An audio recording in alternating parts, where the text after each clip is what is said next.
So, a very good afternoon to one and all. Greetings to everyone on the occasion of the World Nature Conservation Day.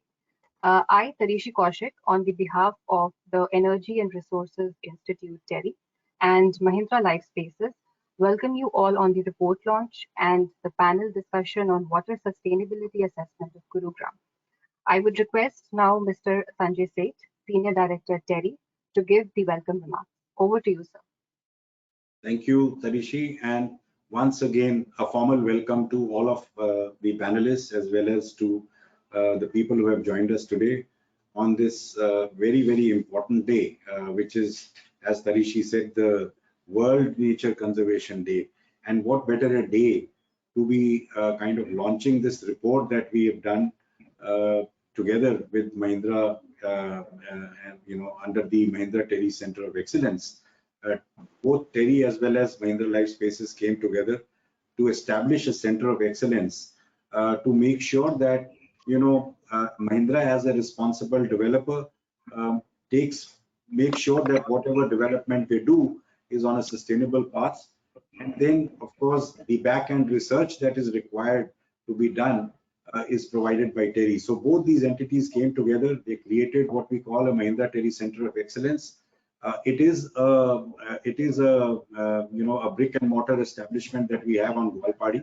I invite all of you to come and visit us. What we do there is we test the thermal properties of building materials, and then we put it out in the open source. Because when we talk of sustainable buildings and and the likes of say DLF and the other builders that we kind of prod them to be taking up sustainable or develop green buildings, then one of the key things that comes to everyone's mind is that where do you source such material? How do you understand whether the building material that they are choosing is going to perform to the intent or meets the green requirements and all of that.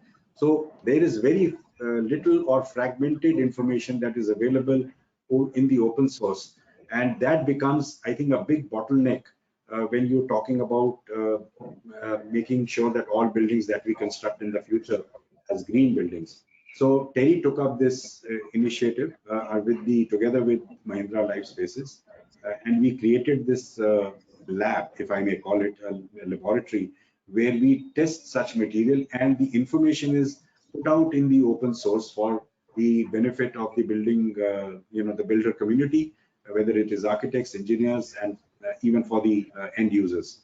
So one of the tasks that we had taken up besides materials was also water, because water is something which is really required both during construction as well as post construction. When these buildings get occupied, then there is water is a very, very important element. And given the the kind of settings that we are in India, if you really look at, we host about 18% of the total world's population, and we have less than about 4% or 5% of fresh water reserves in the country. To cater to such a large population, if you look at the total world in the context of the world, so in the global scenario, so obviously it becomes very, very critical. And unfortunately, all of the attention in the past has been given to energy. Whenever we've talked about, I myself I'm an energy engineer who has worked all along in the field of energy, both on supply side as well as demand side. And we see that the tariffs are hiked and all that, but yet there is no price tag to water, and water needs to be, I think, priced much higher than probably electricity, and so that we don't misuse it. And because it's something which is not, the tariffs are so low that people tend to misuse it and all of that, and we've never been able to kind of appreciate the precious source that we have.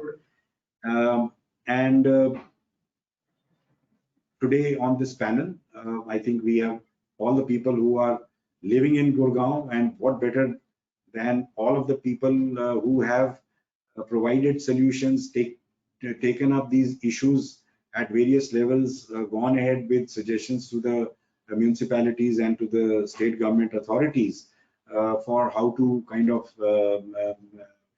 address these challenges.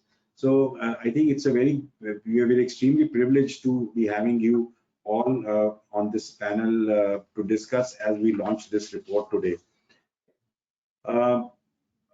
We, I think, know this far too well that there is all the cities, the urban spaces that we are occupying are stressed out as far as water is concerned, and the demand side management and the supply side management, both of them, I think, need to be taken care of. And while, when we are talking of green buildings, the demand side initiatives are to a large extent taken care of, that, we kind of tell our consumers how they can probably regulate and optimize the use of water more efficiently. But on the supply side, I think there is a lot that needs to be done, both in terms of quality as well as quantity. So all of those things, I think, are important aspects. And while we when we joined hands together with the very responsible agencies such as Mahindra, we said that we would like to work on this initiative, and we picked up 3 cities to begin with. And those cities, of course, one being that Mahindra Lifespaces was building in all of these 3 cities, Pune, Chennai, and Gurugram. So these 3 cities were selected for obvious reasons. And of course, these cities have had kind of they have seen problems happening. When you've seen Chennai, if you remember, floods happening there. Yet it's also a city which is drying up. So that is one. Pune, despite the fact that there is so much of rainfall, they are also kind of dealing with this problem of water supply and stressed out as far as water is concerned. We at Gurgaon, we know that it is an issue. We don't have adequate supplies. We largely depend on our groundwater resources, and thereafter we have when we have a couple of rains, good rains, then we see it all flow out onto the roads, and then our road systems become river systems, but yet we are not able to harness probably one of the most purest form of water that we get. And I think that those are things which one needs to really look at. And if you look at the total topography of the place where we are located, I think it's a very natural kind of there are natural drains. But unfortunately, when all this development took place, I think we have gone ahead and constructed on those natural drains, and that's the reason why we are seeing all this water logging and all of that. So I don't want to get into all of those reasons of how the urban planning was probably not at the most appropriately done, but surely I think that there is, I mean, this panel could throw some light on each of these issues that we are seeing currently in Gurugram. And then, of course, how do we replenish it? We start looking at water tankers and, kind of seeing all of these being deployed for our water usage. So this is the other, these 3 cities were taken. And of course, the other aspect being that Pune and Chennai and Gurugram, all 3 of them are in different climatic zones. If you look at the total, the climatic classification of the country is concerned. So one is in warm and humid. We are in, of course, in what we call composite climate, where we have short spells of summers and long spells of winters. The other way around. Long spells of summers and short spells of winters. And then, of course, Pune. Now, Pune has been in a dilemma that earlier on, when we started, our energy efficiency and energy conservation building codes were being developed. At that time, Pune was seen as a temperate, moderate, climate with moderate city. Gradually, it has now turned into, people say that according to the climatic classification, now we call it composite. Someone says, no, it is warm and humid. So I mean, it's just because of whatever is being done because of urbanization and all of those things. So, and I think all of these cities, they have a potential to harness the rains or the water that is given to us naturally. And if we effectively manage it, then probably those woes that we face would be eliminated. So that's the other point. It's very important that we have both Mahindra and a DLF. I'm glad that they could join this discussions as well. I would have been happier with the Municipal Commissioner of Gurugram joining us today. Unfortunately, he, for some reasons, has not been able to join us despite me approaching his office and requesting him for a time. But I guess, as you know, that these are pandemic times, they have other priorities, and probably they may not be they may be preoccupied with certain other issues. So, but nevertheless, post the launch, what I plan to do is I will like to send him a copy of the report that we are going to be discussing today and launching today, with a request that we will be very happy to make this presentation to him and his officials as per his convenience. So that is the other aspect. So with that, I think, yeah, and TERI, of course, I think most of you all know what we do. We work across all segments of the, all sectors. If you know, whether it is climate change, whether it is urban or it is mobility, in energy efficiency, agriculture, all of these aspects, we are a multifaceted, multidimensional organization. We work in all of these areas, and of course, with the ultimate objective that how do we create minimal kind of, the environment is least affected by whatever actions that we take. And I am very impressed by one, I also am the CEO of the Griha Council, and when we were kind of doing a online event that we do a Griha Summit every year, and because of the pandemic, for the last 2 years, we are on a virtual platform, and we had the Honorable Vice President inaugurate the last, the summit that we did. So he said a wonderful thing. He said that, at the cost of development, we've taken the environment for granted. There needs to be a very fine balance between environment or ecology and the developmental activities. One cannot be at the cost of the other. So I think all of us need to remember, and we need to work towards this. I hope that Mr. Gautam Dey, representing, I think, the front line, the developer community, the largest developer in the country, if I may say, and of course, as I said, Mahindra's being a very responsible developer, working very closely with us, and of course, DLF also working very closely with us. We have kind of guided them and helped them in putting some of the sustainability, integrate sustainability within all their planning processes. So with both of these, developer agencies with us today on this panel, I'm sure that we will be able to change the way that we are looking at development in the future. So once again, I welcome you all. Thank you very much for taking time off and being with us today. And I would now like to hand it back to my colleague, Tarishi. Thank you very much. Thank you, sir. I would request now Dr. Sunita Purushottam, Sustainability Head, Mahindra Lifespaces, to give the opening remarks. Over to you, ma'am. Thank you so much. I have a few points to make as we start this session. And like Sanjay said that today is World Nature Conservation Day. And the aim is to create awareness to preserve the environment and natural resources. And water, as we know, is a common resource to keep the world healthy. And therefore, it needs holistic management and collaboration of all stakeholders, not just for use, but for regeneration. Now, water cycle of a location, it's deeply interlinked with climate and green spaces. And we must all bear in mind that blue happens only if green is present. Some of the key points that were very stark in the report, and I must applaud the efforts of the researchers to put all the three sustainability reports, water sustainability reports, Pune, Chennai, and Gurugram. This is the last of the lot.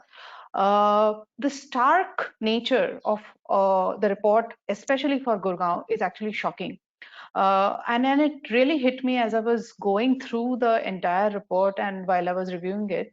There are three things that really stuck. One, that the Gurgaon has grown almost 2 times in a 10-year time frame, and due to which there have been encroachments on both the green and the blue.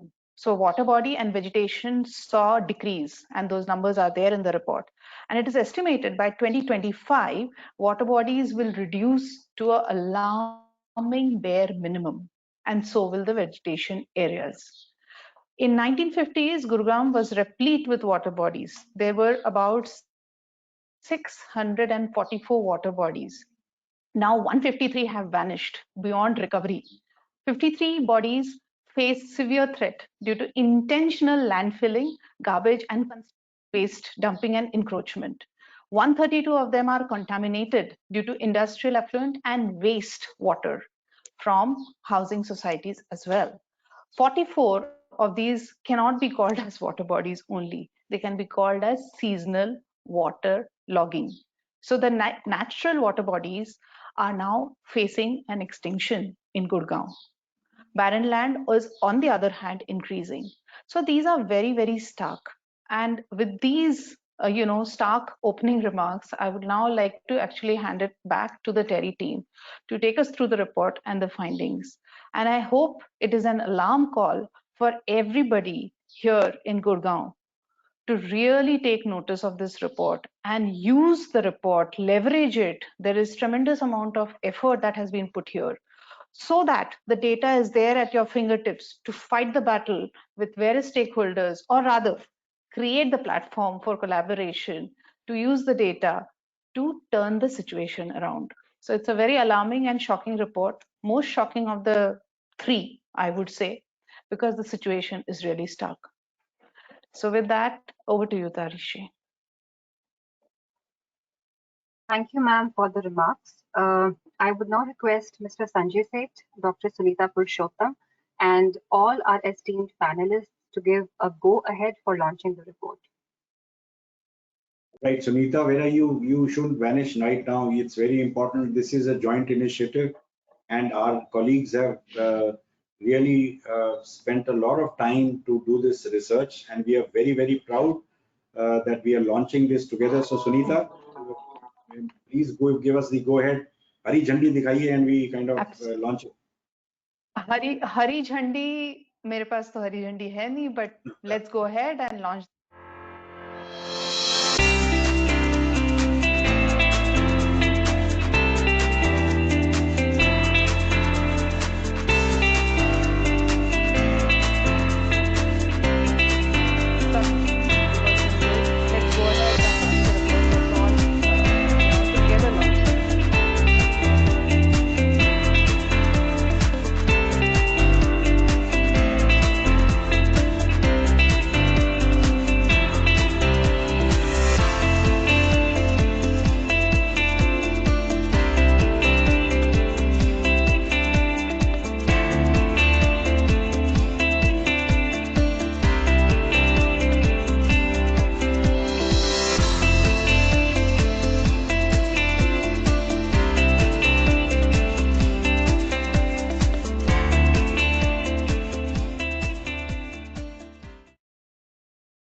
Congratulations on the launch. Thank you. Yeah, thank you very much, and congratulations to you. That problem identified is half solved, right? So I think it is very, very important stepping stone to getting into the crux of the problem, prioritizing the problem, and therefore finding effective solutions. So congratulations to the entire team that worked on it. Thank you. And Shubhra, let me also tell you that probably the government already knows about this, because we've not done some, this is all work that we've pulled out everything from their records and done this work. So they're very well aware of this. But the point is that we need to kind of go and hammer it again back to them that, look, this is where the problem is, and these are potential solutions that we have come out with. And let's see how we can implement them. Because as far as policy and regulatory frameworks are concerned in the country, there is no dearth of any one of these. We've got some of the best policies in the country. It's the implementation frameworks which are very, very, tardy kind of. So, right. So, thank you very much. So when are we getting our copies of the report? I mean, if you could send us e-copies, it would be great. Tarishi will guide you now. We are in the hands of Tarishi. Okay. Yes, sir. So I would like to inform everyone that the report will be available for public to access on the TERI's website. And we would also be sharing the link to access the report after post the webinar. So we will now move on with the presentation explaining about the project and its findings. It will be presented by Akashdeep and myself. Over to you, Akashdeep. Hello, everyone. Thanks, Tarishi. Let's start the presentation. Yeah, I'm just sharing my screen. Yeah. Is it visible? Yes, please do a full screen and we'll start. Yeah, so I'll just give you a basic summary on what is the basic work frame, how we have worked on this report, what is different in this report that you'll find from other water sustainability reports which have been published across the panel, and how we have made it much more relevant to the current stakeholder engagement platforms.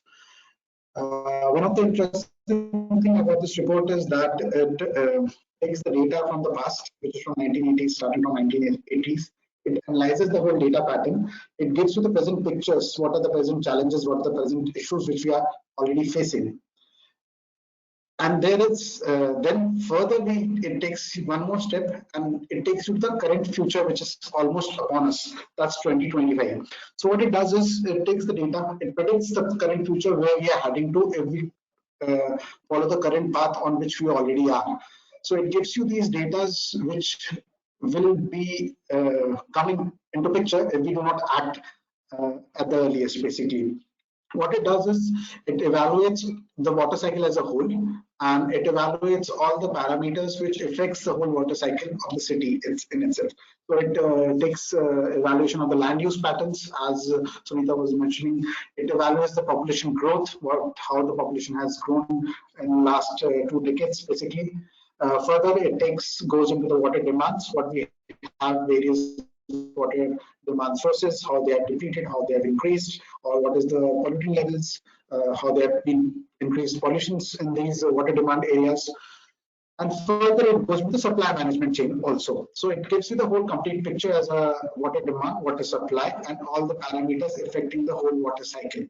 In supply, it also gives you where we can actually improve the systems, where we can actually target to increase the supply management chains. And later on, what it does is it gives you a specific work plan for various stakeholders engaged in the whole city level. So it gives you a work plan for a user, as a person who is living in the city. If you are from the government stakeholders, how you can better the policy of implementation these guidelines, how you can upgrade the policies. As a developer, it gives you what you can do in terms of as a building when we are making, or a new project when we are coming up in this project area, and other stakeholders which are actually involved within the whole city management itself. So this gives you a holistic picture, and that's where it makes a major difference. It gives you how you can improve the whole water cycle of the project, where you can get the water from, where there's a deficiency, where the pollution levels can be decreased. Further, the more details will be explained by Tarishi. Tarishi, over to you. Thank you, Akashdeep.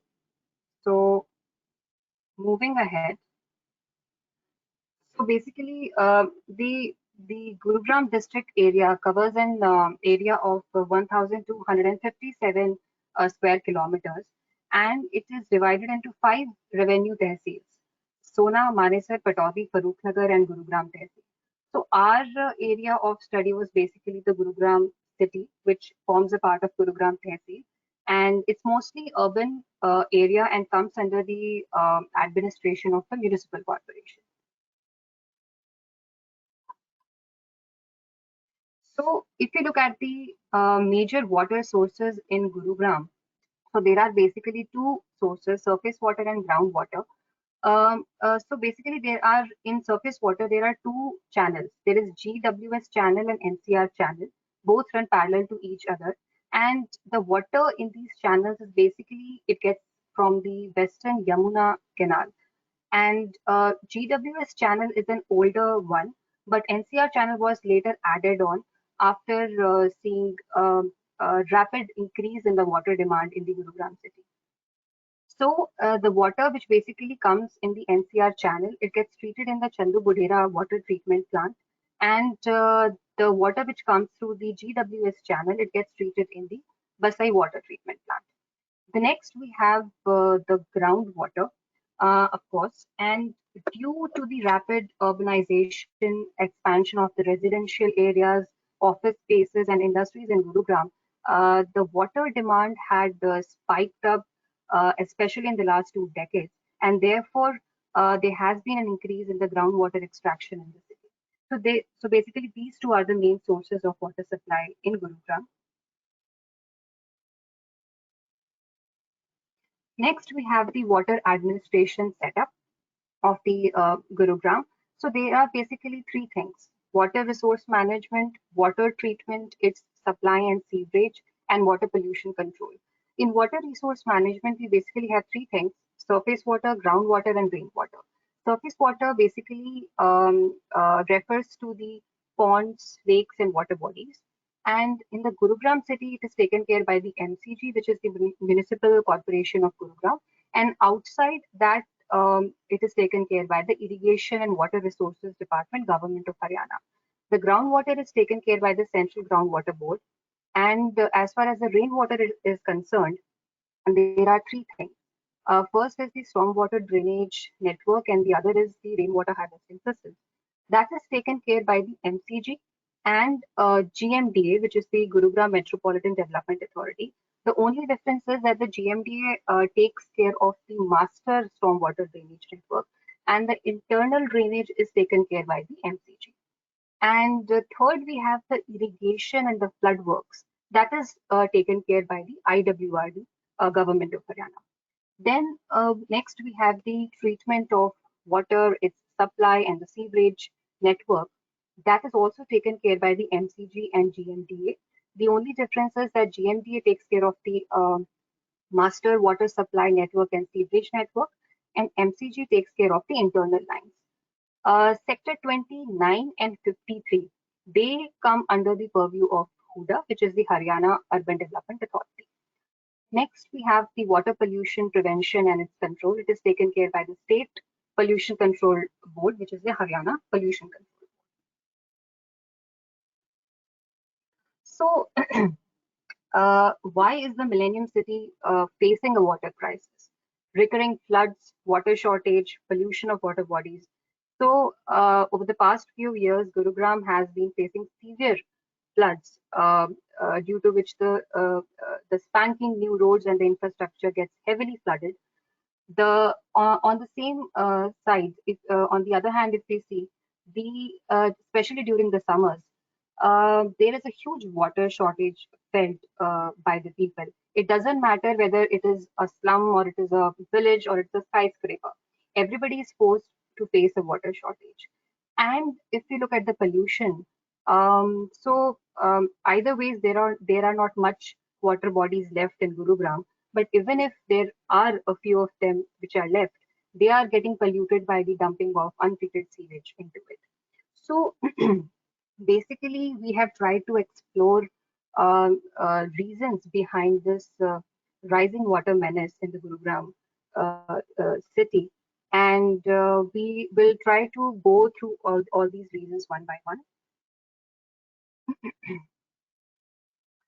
So first we have the water governance, which basically consists of 5 factors. Out of these 5 factors, the most important one is the administrative one. Gurugram administration has faced a lot of criticism over the years. Multiplicity of organizations and no clear demarcation of roles and responsibilities and overlapping of functions. This has resulted uh, with the very poor planning of Gurugram. For any city or a metro to develop, it is very important to have a municipal corporation and a metro board.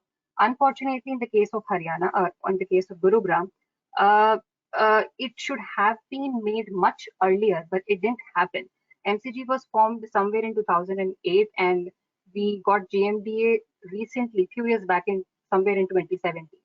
So until then, we only had the HUDA, which is a state urban authority, and they were having the control of managing and designing the Gurugram, and we all know how Gurugram today has become a model of how not to develop a city, unfortunately.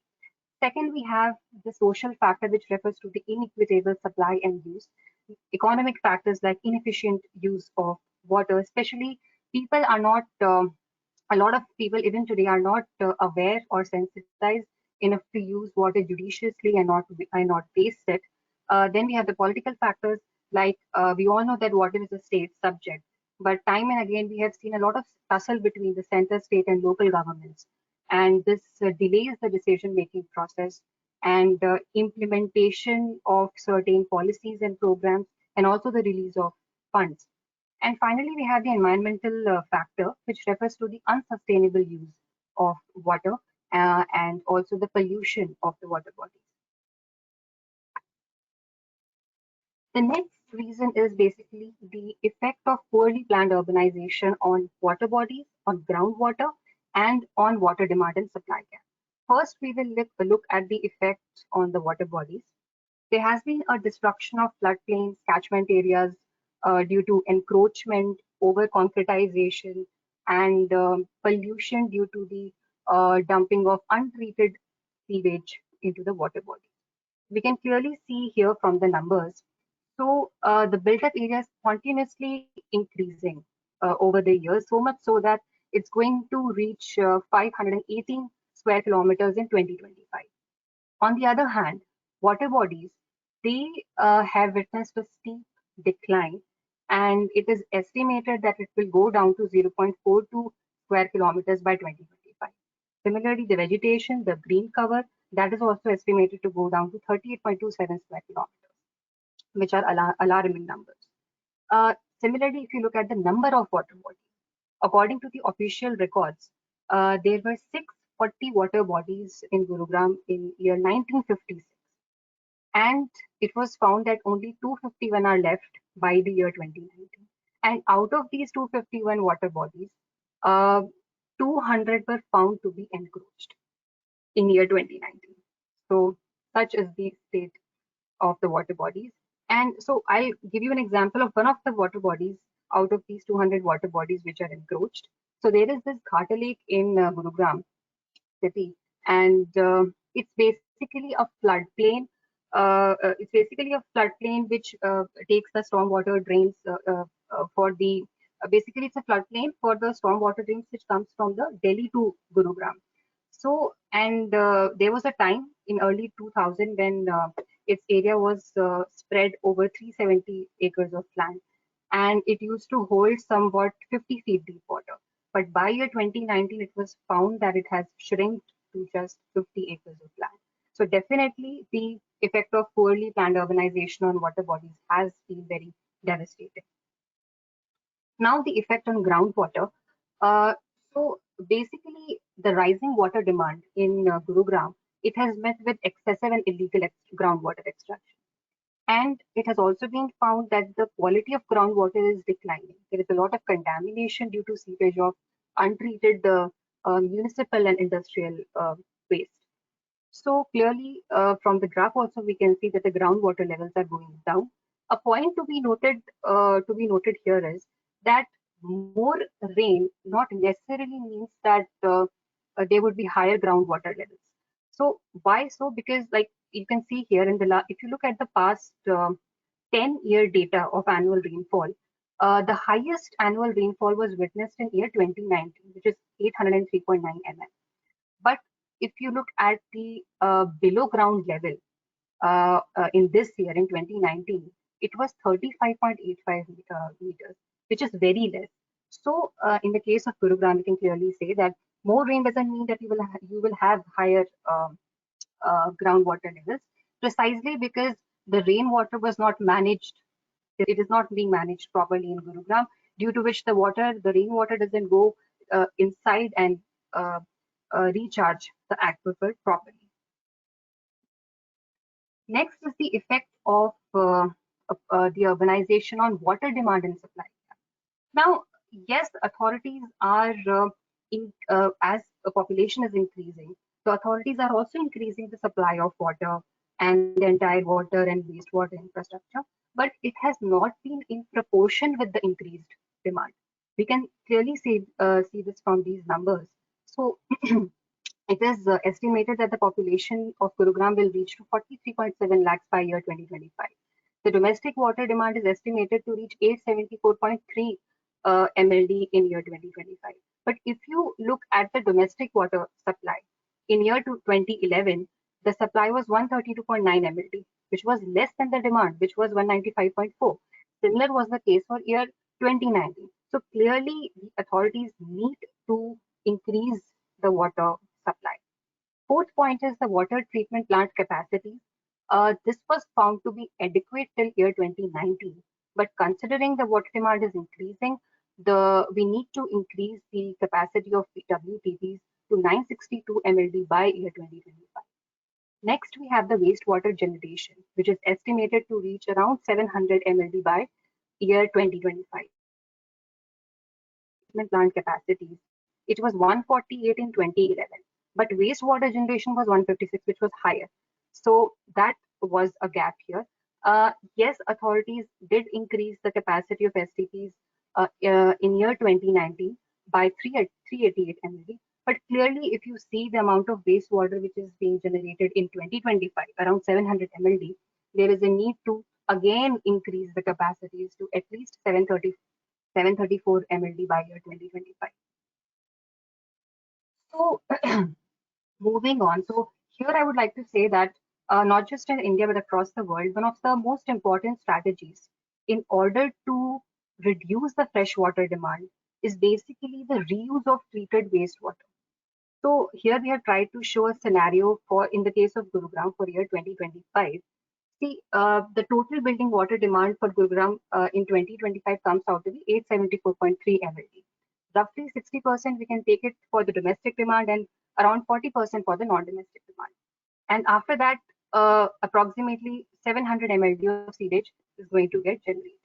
If you also consider the 20% losses, we still have around 559 MLD of treated wastewater available. This water can be clearly used for the non-domestic applications, that is 349 MLD, and the remaining 209 MLD of treated wastewater can easily be used for the non-domestic applications, either in agriculture, in irrigation, or industries. So now, in order to overcome these challenges, these are some of the key recommendations that we have listed for the sustainable water management in Gurugram. First is the identification and filling up of data gaps, especially when it comes to groundwater data. So in order to basically give solutions, first we need to have the data. So this is a very important point. Second is the ramping up of the water infrastructure, the pipelines, the treatment plant capacities, especially for the newly developed areas, because there are a lot of areas being developed in Gurugram. So new technologies should be used, and also the coverage of water meters should also be focused on. Next, we have the restoration of the dying water bodies and traditional dams, bunds in Gurugram. Here, I would like to mention Chennai is a very good example of it. Chennai has done a lot of restoration of dying water bodies. In fact, recently, a month back, during the Smart City Mission Awards 2020, Chennai was awarded the best city for rejuvenating of water bodies. So I definitely feel that Gurugram can learn a thing or two from the Chennai model. Next, we have the rainwater management, increase in the green cover, protecting the Aravali biodiversity park, then localized tapping of water, by developing artificial ponds, etc. Then we have the implementation of flood resilience measures. This is the need of the hour because Gurugram is facing floods every monsoon. So there's an urgent need to design such measures. And finally, we have the capacity building and training of the government staff, so that they're always updated with regards to the emerging new technologies and frameworks. Finally, so in order to effectively implement these recommendations, one of the most important thing is to have a robust stakeholder engagement to achieve this. So, which happens at a four level. So, the first is the international level, which includes all the international, regional, and multilateral organizations. We have the national and state level, in which we have our state governments, national governments, standardization bodies. At city level, we have the urban local bodies, municipalities, other parastatal bodies, urban planners, architects, NGOs, academics, and research organizations. At the building and site level, we have citizens and citizen-related organizations like RWAs, industries, construction sector, etc. Thank you so much.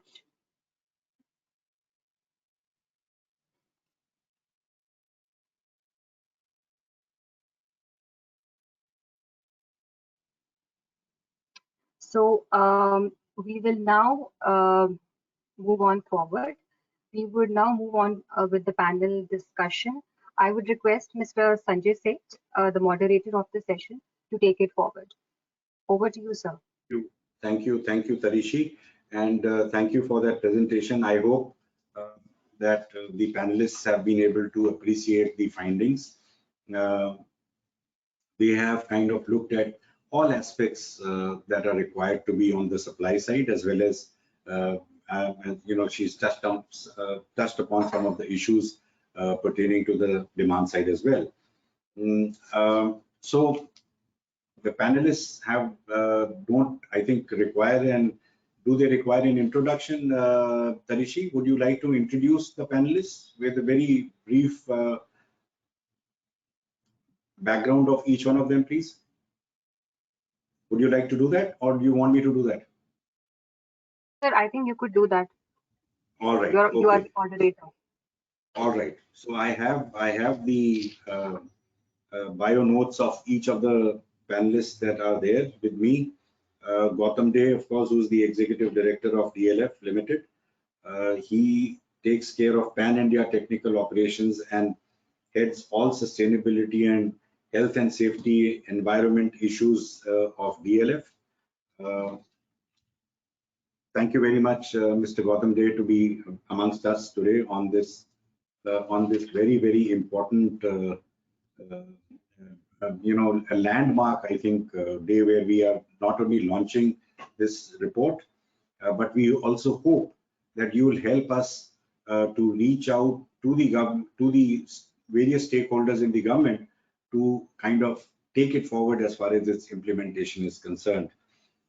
We have Shubhra Puri, who's the founder of Gurugram First, and of course, who by training is a journalist who's spent quite some number of years with Economic Times, and then, of course, later on with India Infrastructure publications, where I've had the privilege of knowing her and working closely with her. And of course, her bio note speaks immensely of the volumes of work that she has done, and I would really not want to go through in detail, but it is there for everyone.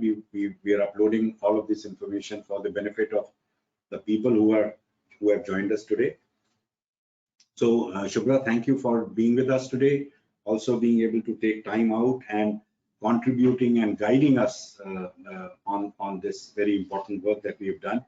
We also have Miss Vanzal Kapoor, who unfortunately we are not being able to see her on the screen because of her camera issues, but I hope that she's been able to join us as far as her video, yes, her audio is concerned. I'm here. Are you there?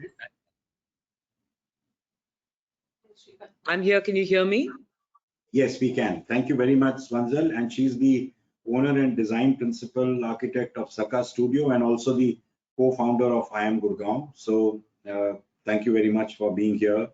And I think one of the important works that she's done is the revival of the forest at the 385-acre Aravali Biodiversity Park. For all those people that live in Gurgaon who are very well know what we are talking about. We have, of course, Latika Thakral, who's the co-founder of I Am Gurgaon. She's also been the former senior vice president with Citibank. And well, I think we should talk about her work currently. And I think she is completely involved in all of the social activities, the around making sure that protection of the environment, working on issues related to waste, related to water, all of those, I think, all of those issues are being looked at by her. Environment and ecology, of course. So she's, I will not want to go into details about her, but a Hindu college graduate many years back, I think, and then, of course, worked with ITC. She now lives in Gurgaon, and of course, that's the reason why we have you on this panel as well. I am not sure whether Sunita, would you like to also be with us on the panel if you are still there?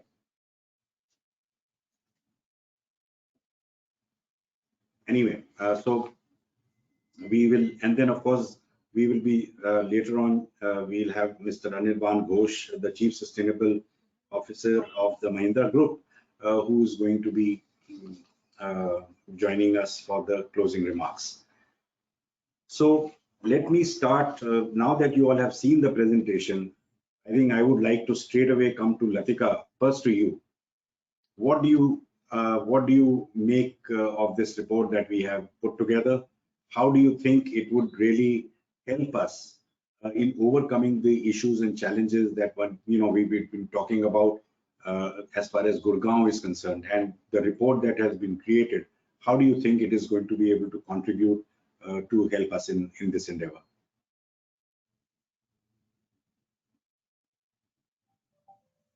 You're on Latika, mute. you are mute. Yeah.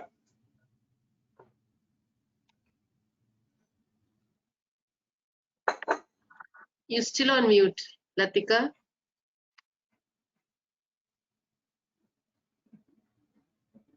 No. Can't hear you.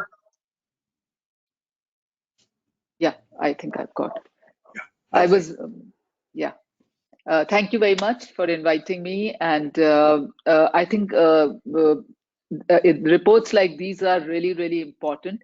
And nothing was surprising because we are witnessing all this in Gurgaon. And thank you very much for putting it together, because last year we used the help of TERI University to put together a report on water flooding in Gurgaon. And what happens with these reports is everybody knows everything about it. I mean, we all these officers, everybody is aware of it. They know what the issues are. But when they come from academic, from academicians like you, what it does is that it kind of enforces the crisis we are in, and it enforces and in kind of information which they need to be seeing it on their faces. And I'm glad this is being done. It's going to help us to take it forward, because some of us sitting, Shubhra, Swanzal, myself, sitting around here, are we work very closely with the government agencies, and having worked with them for last 12-13 years, they do value our inputs, and we use your reports, we all use your information to kind of prove our point on whatever are the issues of the city. So we are going to use this report very much, and we will take it as something which will help us to kind of make work with them to make changes in the city. Okay, so but Latika, tell me, I mean, you have witnessed, since you have been there in Gurgaon for the last 23 years, and I think we all saw what we saw, 2016 and 2018 are, I think, landmark events that that we witnessed in Gurugram with all of that flooding and all of that. Rain. To your mind, is, I think, the main reasons that we witnessed what we saw? And you were also mentioning on the reports, in your report, there are three things which I can understand as a layperson, and I'm not an expert at all. One is the urbanization, which has taken place in the city, and I hold developers at the top of that, which they have in many ways ignored the natural resources or the natural water bodies or the natural flow of the forest or whatever. So that has led to the crisis we are in today. Secondly, while we don't have a plan on how our sewage and stormwater is getting mixed up, we don't have a plan on where to put our debris, and there is just everything. I mean, there is no understanding in terms of that when you throw something outside of the space, what it does to the flow of the water or does to anything in the city. And we are in crisis. Our water bodies are all clogged. We have concretized drains. We have built on water bodies. Our cyber city, our phase 3 of Gurgaon is all sitting on a water body. We have closed channels. Everywhere it is happening. So, and like you said, there used to be 600 water bodies. We are left with some 150, and there is no way we can save our city from flooding unless we open more and more. I mean, unless we find ways of holding water or reviving some of these water bodies. We can do whatever we feel like. We cannot save the city. Yeah. Okay. Yeah. So that brings me to Gautam Day. Gautam, I think a lot of flack is also received by the developer community, but yet I know that DLF has done a lot to kind of make sure that they don't go around disturbing the environment, not taking the environment and ecology for granted, how to kind of replenish, make sure that the resources that are being how could they be replenished, all of that sustainability towards achieving more water, and how do you kind of integrate resilience when you are making all of those developments that DLF is associated with. What is your take on this? I mean, how would you answer both these issues? On one hand, the developer community is largely seen as an agency which goes about destroying the environment and ecology, and on the other hand, you as an agency which is doing so much. So how do you kind of balance it out? I'd like to know your views. Unmute, Gautam, you need to unmute, please.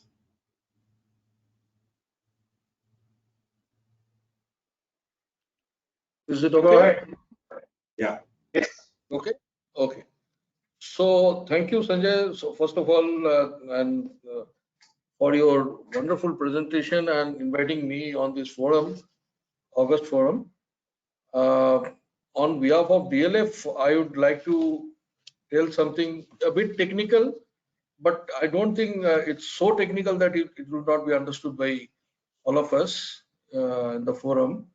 As a leading business house in this real estate industry, DLF has taken a lot of initiative on this particular to save natural resources like water.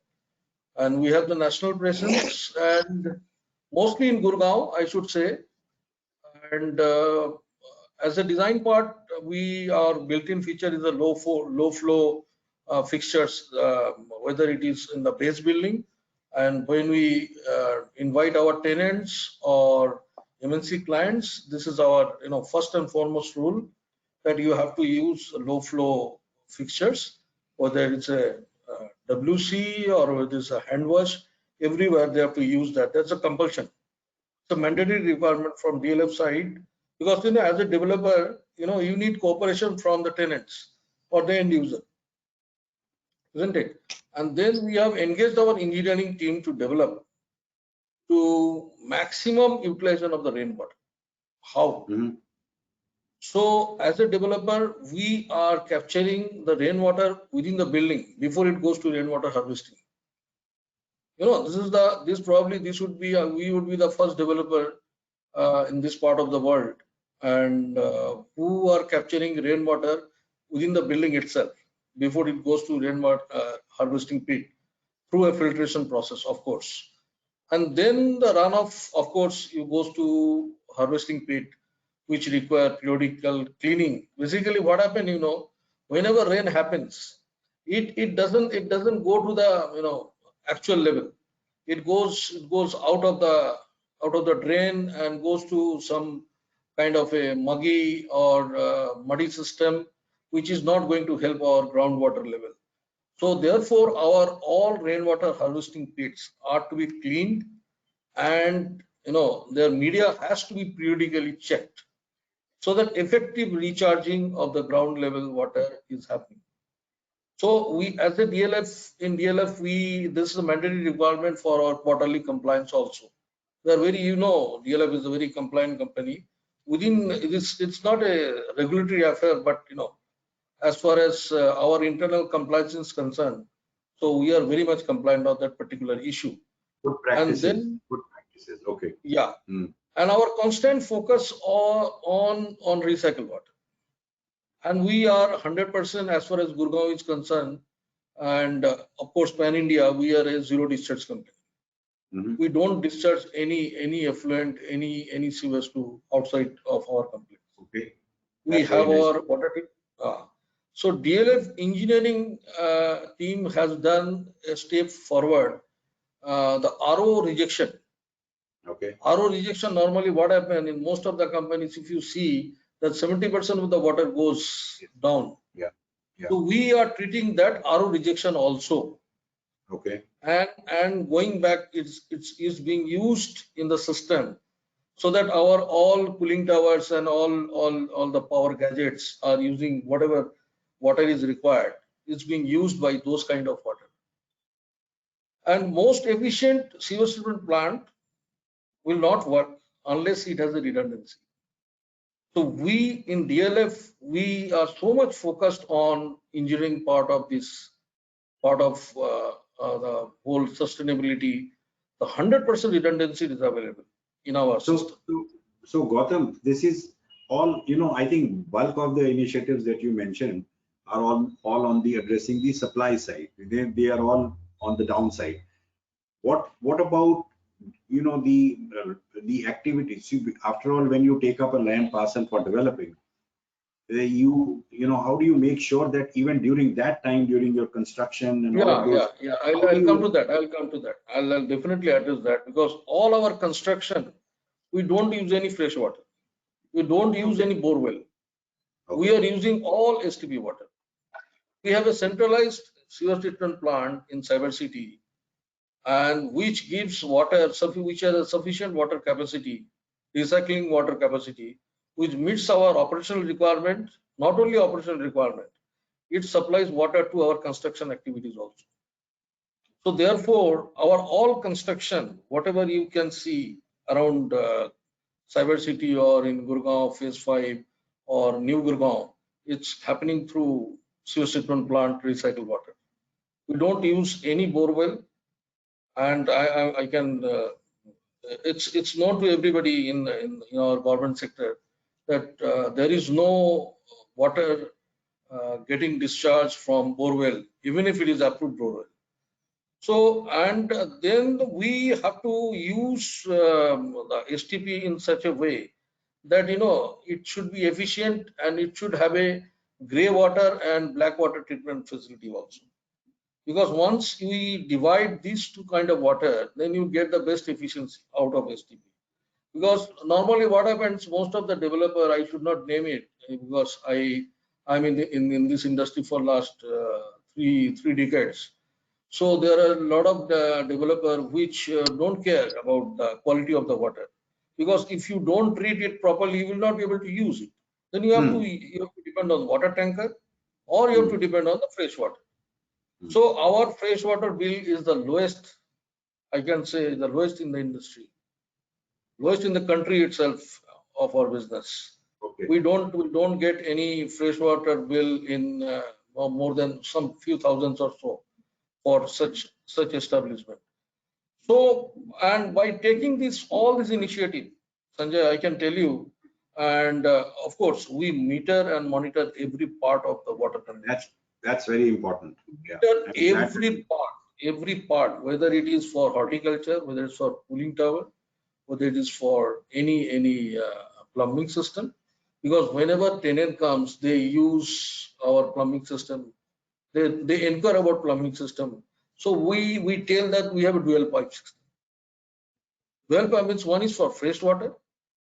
Of course, fresh water they require because it comes for our plant, and one is for their toilet use.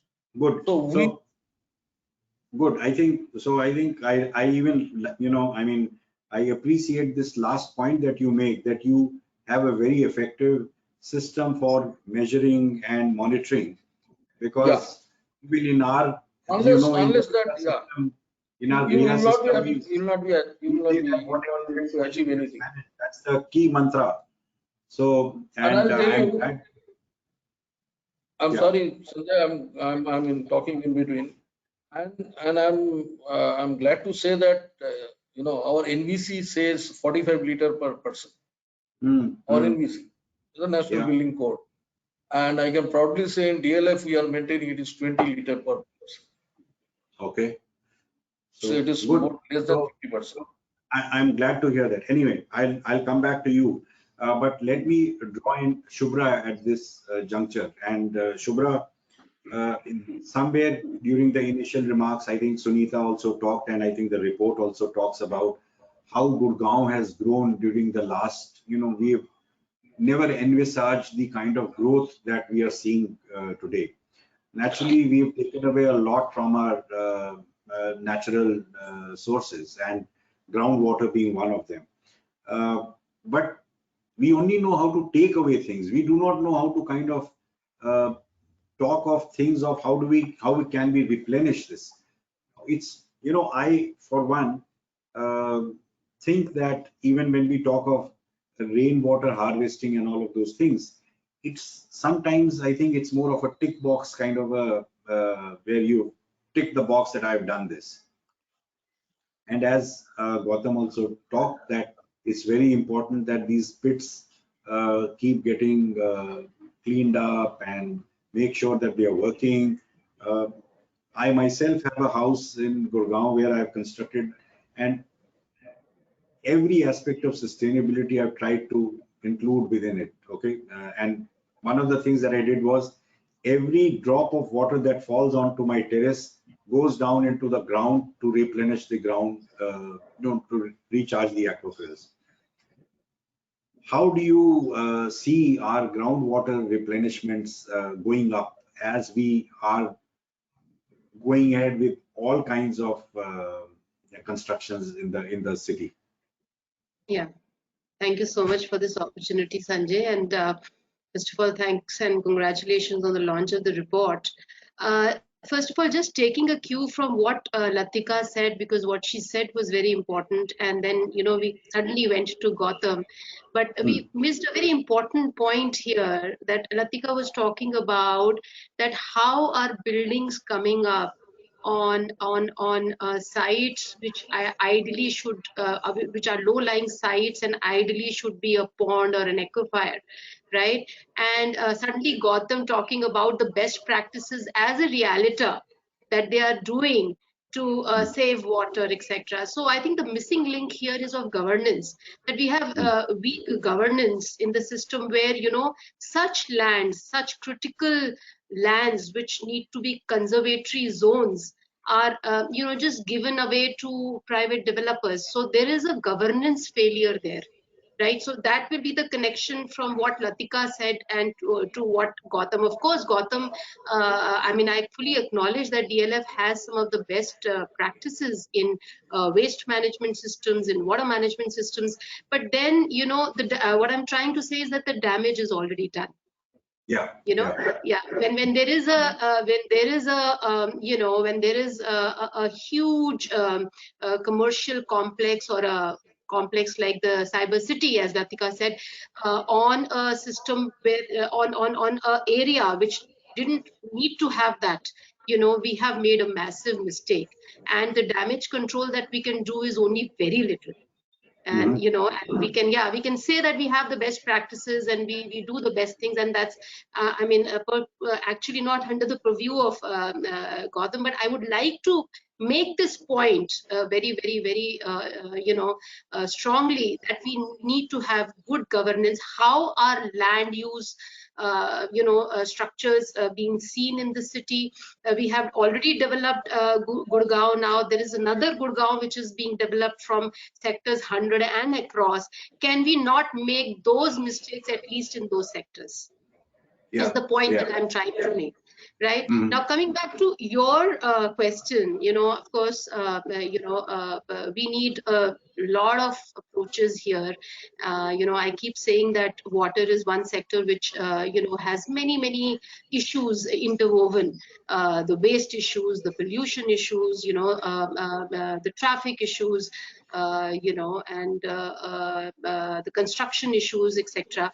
But one of the things that I would like to focus on, just 4-5 things that that we need to look at at a very macro level is, first of all, we need to have a legal and regulatory framework for groundwater management.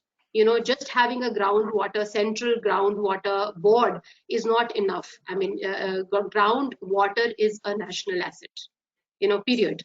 It is a national asset, and we need to protect this national asset, and therefore we need to have proper legal and regulatory frameworks which ensures that we actually have all the administrative agencies that we have the teeth to protect the groundwater.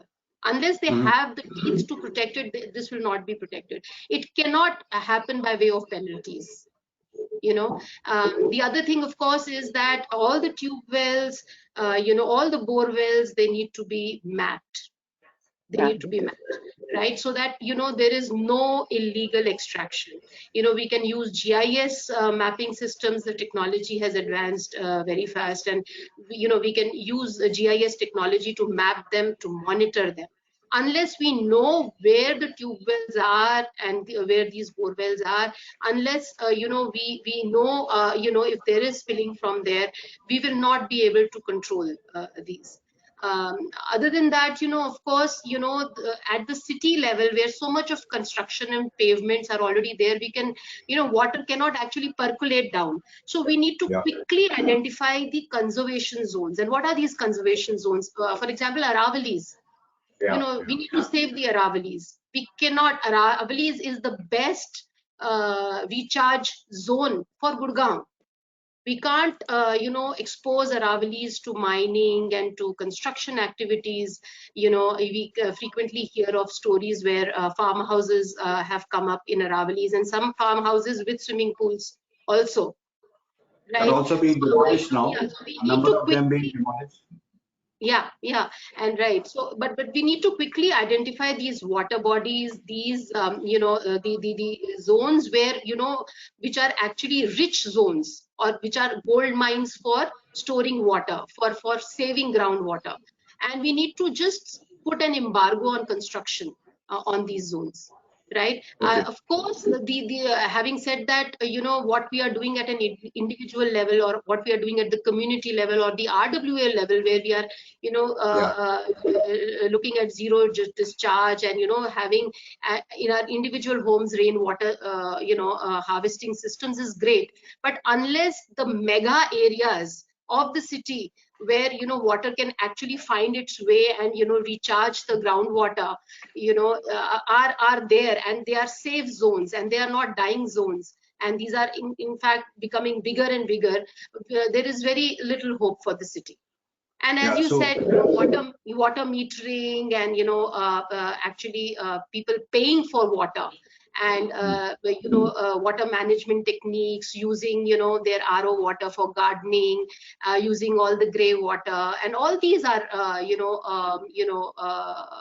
very essential things. But we must catch the low hanging fruits first, and we must Sure. take those decisions which will have a huge impact on the city. Sure. I think you kind of put your points in perspective very well. And but there is something which I agree with you that we can do very little on what has been done in the past, that now that the development has happened, and that's something which is a fait accompli. But yes, the future developments that are taking place in the greater Gurgaon area, we must ensure that it doesn't go on the same path that what we are currently seeing.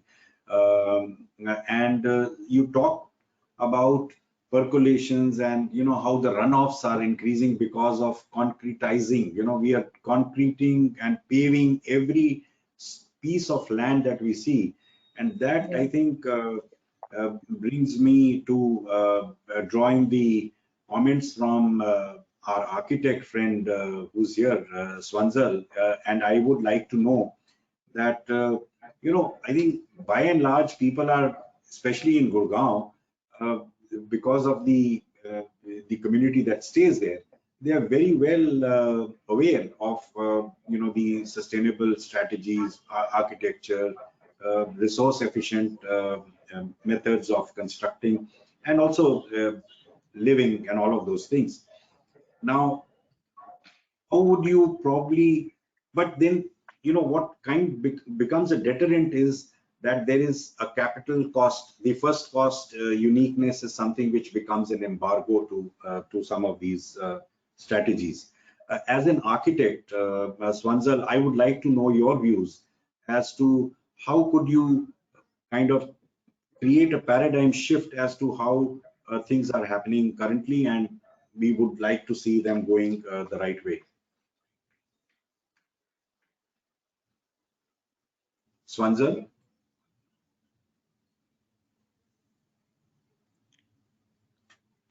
Is she there? Swanzal, can you hear me? Yeah, I'm there, but I can't. Yeah, can you hear me? Yes, we can. Yeah. Hello. Please.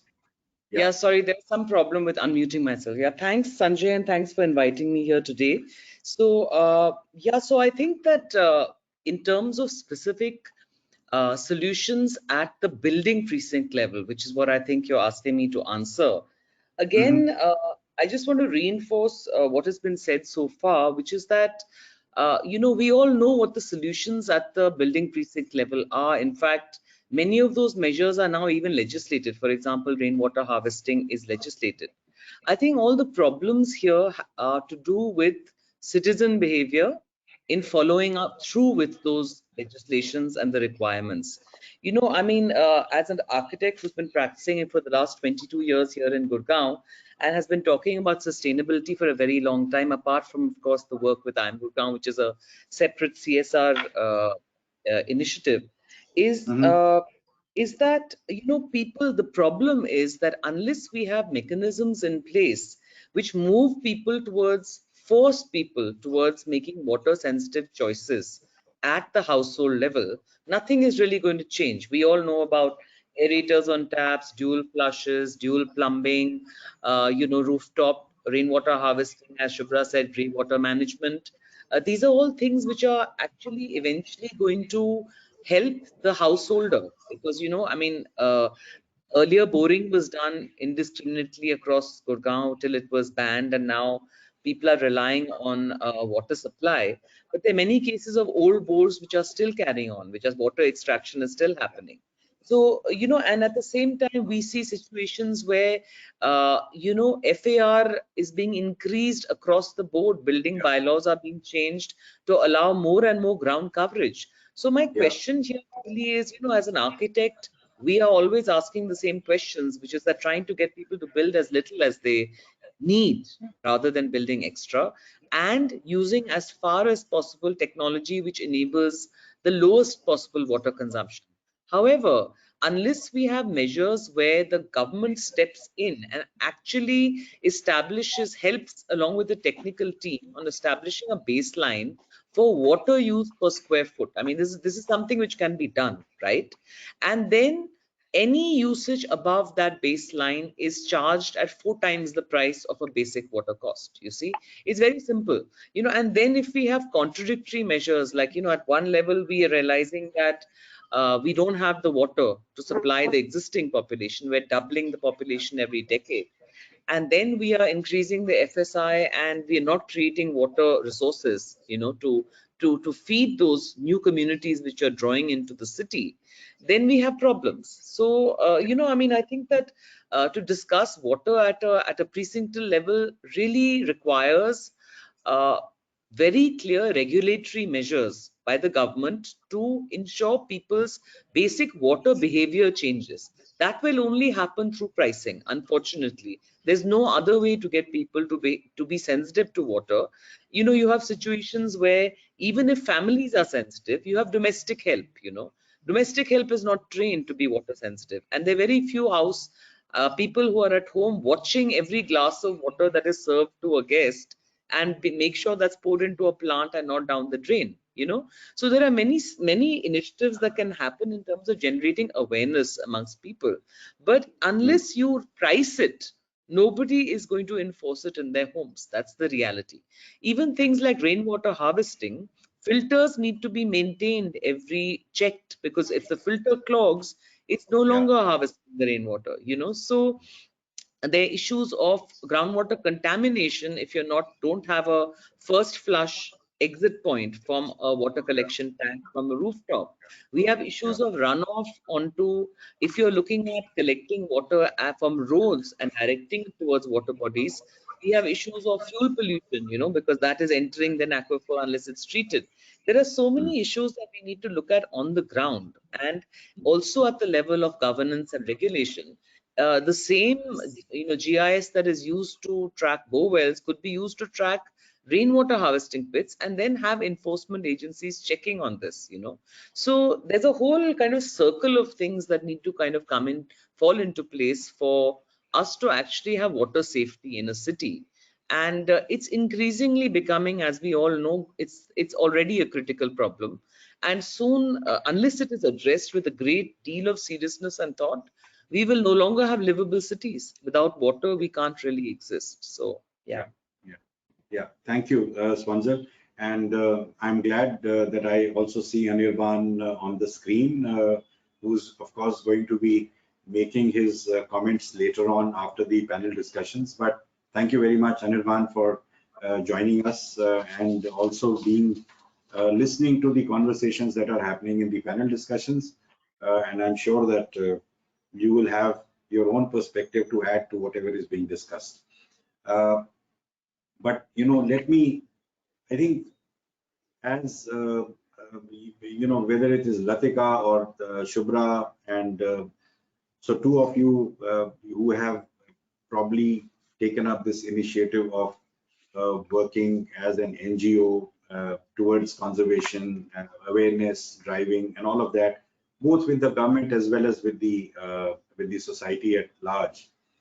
But I would like to, in our country, we have this, that this is somebody else's responsibility and we got no role to play in it. That's the dilemma that I think we need to change the mindset of the people that, this is a problem which has not been created by the government, or the solution lies only with the government. It's, as a society, we all need to play our parts in whatever is happening. And government provides the policy and the leadership, but we as a society need to be sensitized and be aware of all of this.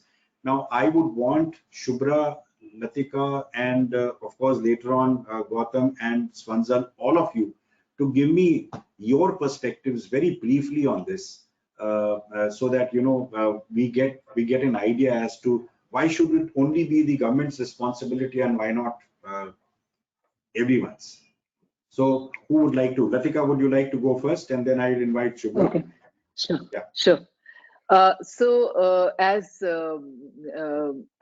Swanzil and I, who are team members, we don't believe that it's only government's role. We strongly believe that it is citizens' role, and so is Shubhra, who is also a partner in our Gurgaon. Collectively we all work. We are very clear that it isn't only government's responsibility.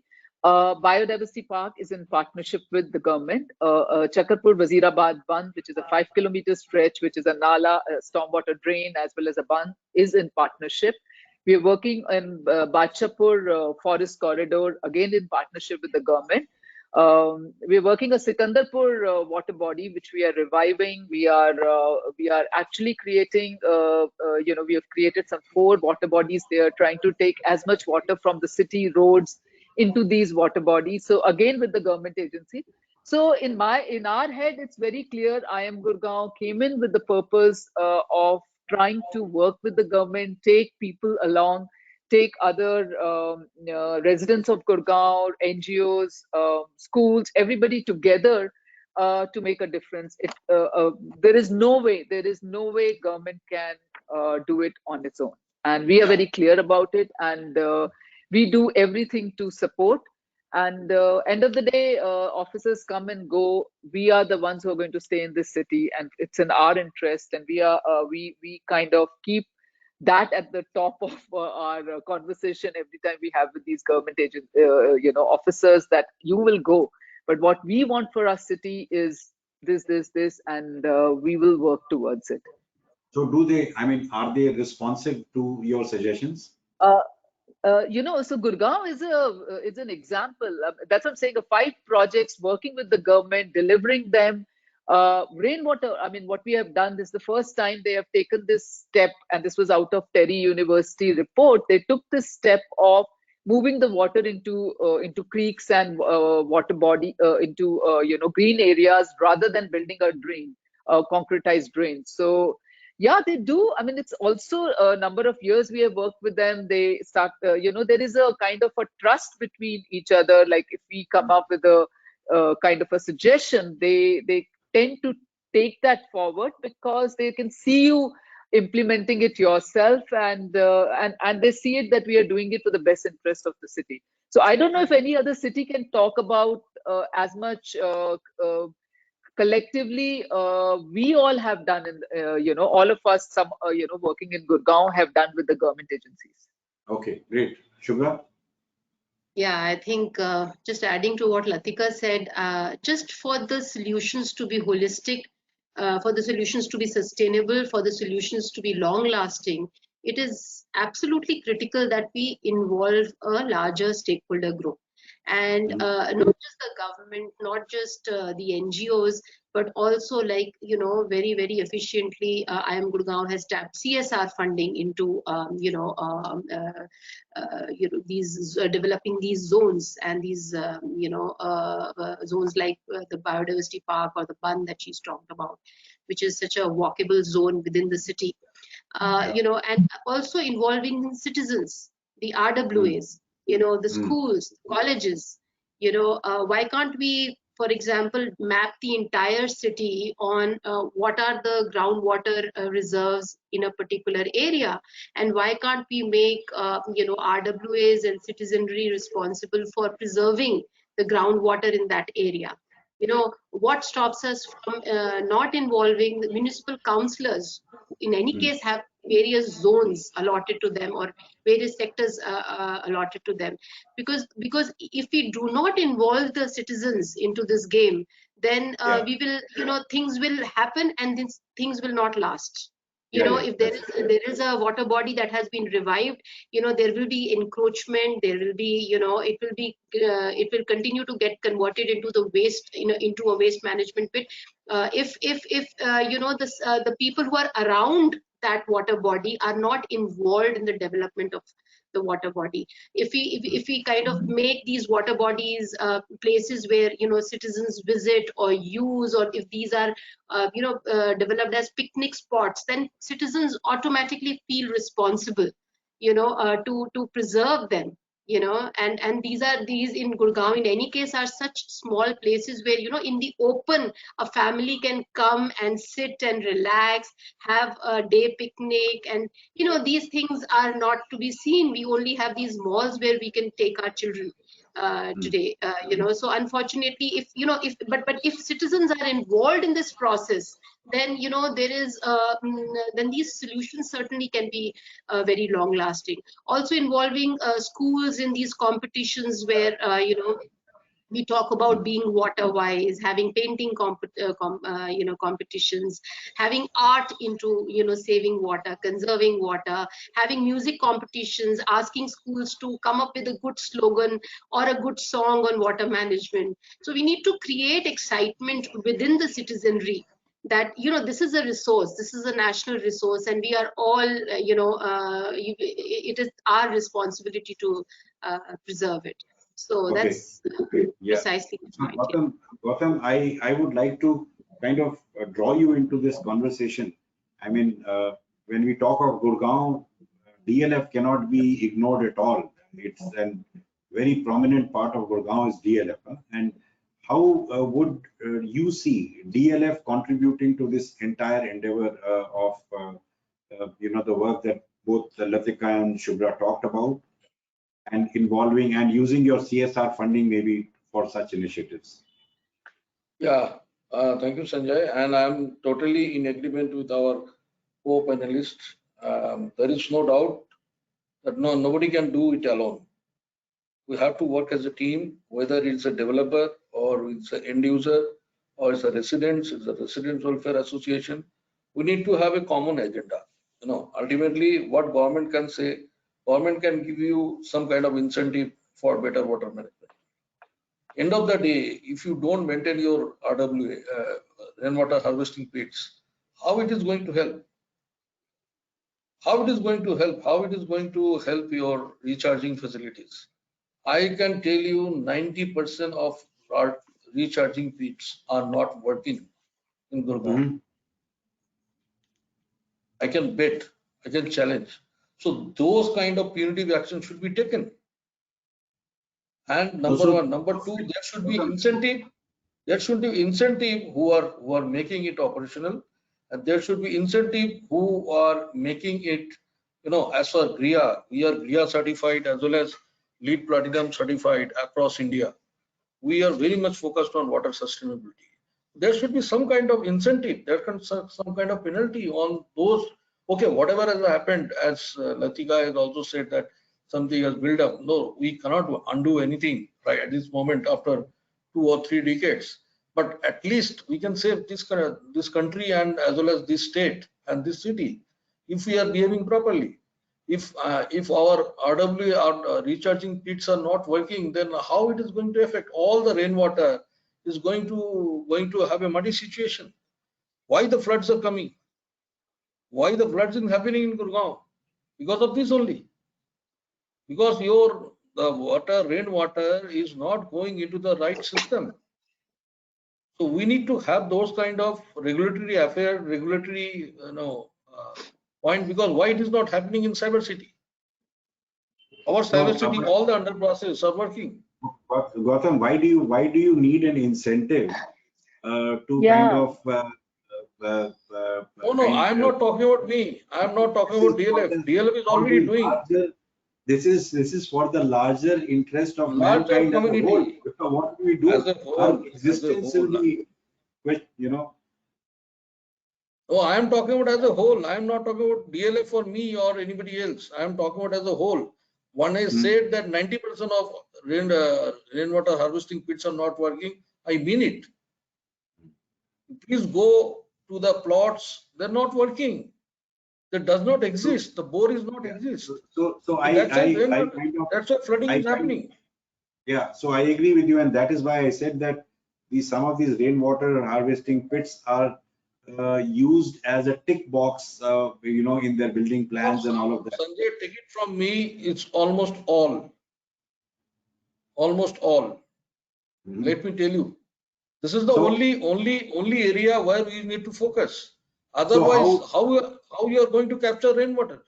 Okay, so what are your suggestions? What are your suggestions in? My suggestion would be definitely there should be a strong checkpoints on this particular element. The people are managing, or people are maintaining, or people are cleaning, or people are changing the media on a regular basis. And every time, whenever there is a flood or there is a rain, the water first goes inside the rainwater harvesting pit. First. No, but you need to have very definitive checks and balances. How would one go Yeah. about doing it? Otherwise, again, it will be something Yeah, which people is. recently I've seen in the newspaper somebody is coming to check. Nobody has come. Somebody is coming to check the rainwater harvesting pit. That's all in paper. So I'm sorry to say that. Gautam, my suggestion is that DLF as a developer and so many uh, uh, projects that they are there which are functional and occupied fully. Do you have your team of engineers to make sure that these rainwater recharging pits and all of them are functional and working and maintained? Definitely, we have our residential colony. We have our commercial colonies, because I take care of 400 lakh square feet of development all over India. I can take care of my area. Residential colonies are definitely, they are taking care of that.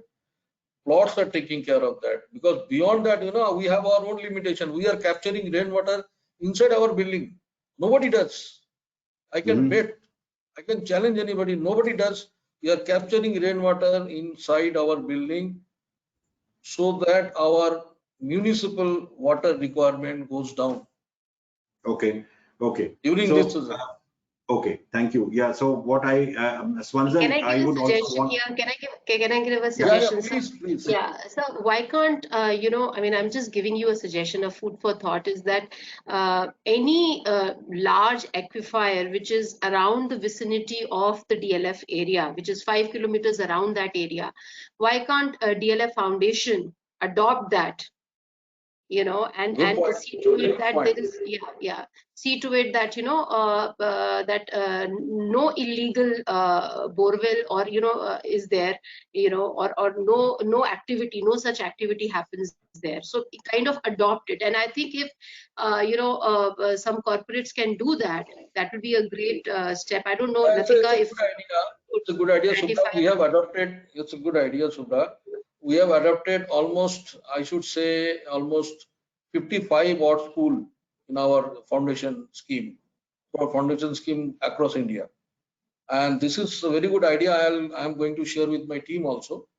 And definitely, because ultimately, end of the day, either you are taking out water through your borewell, or you are not discharging.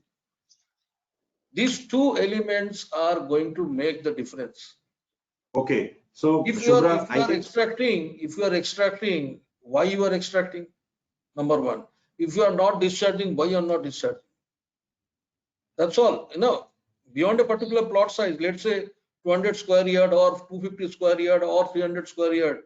After that, if somebody is building a house, they should have their own recharging pit.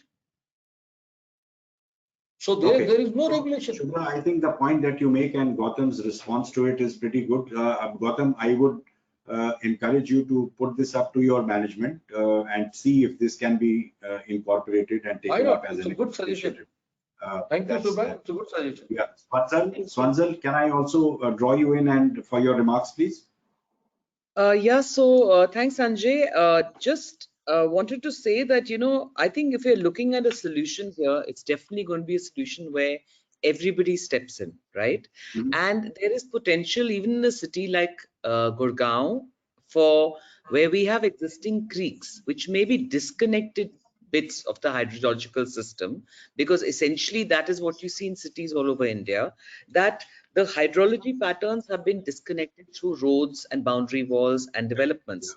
We are now looking at I would call it firefighting retrofitting, right? But it is possible, because if you see what has been done with the creeks last year, what Latika also spoke about, which is the simple act of directing road water towards a creek which is 3 meters away from it rather than not directed in that direction, is the difference between the floods and not having floods. So we actually in cities are almost callously turning our backs towards existing creeks which exist. So it is possible in smaller stretches, the trails that are coming up, the Wazirabad that and Badshahpur that Latika spoke of also, that IIM Gurgaon has been working on. There are opportunities both in Gurgaon and every city across India of repairing and restoring and rewilding. And the minute you create forest trails, you're holding water, you're planting trees which hold water. Even if we do corrective measures in smaller areas, because you can't work only at the rainwater harvesting pit level inside the house. There is a community level water collection, there's a city level water collection. These networks have the potential to all feed into each other. After all, when there's water and if the rainwater harvesting pit is recharging, there's always overflow. There are times when there's overflow because the percolation has a certain speed. We're lucky that in Gurgaon we have fissured quartzite soil, so percolation is very quick. But that still means that you have to address this at every level, at the household level, at the community level, and at the city level. And it is eminently possible only if there is a concerted effort by the government, by citizens. And the challenge that we have seen in IIM Gurgaon is that in most cases, there is lack of technical awareness amongst the administrative officials, and people who are at the top come and go. So by the time they have they have just about managed to make sense of the local situation, they're gone. So we have multiple problems with this, even at the way the administrative structure functions in our country.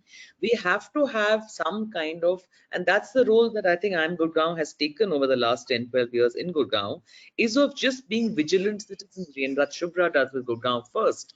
I mean, we just need vigilant citizens to ensure that wherever we see, we direct government decision making towards ecological processes.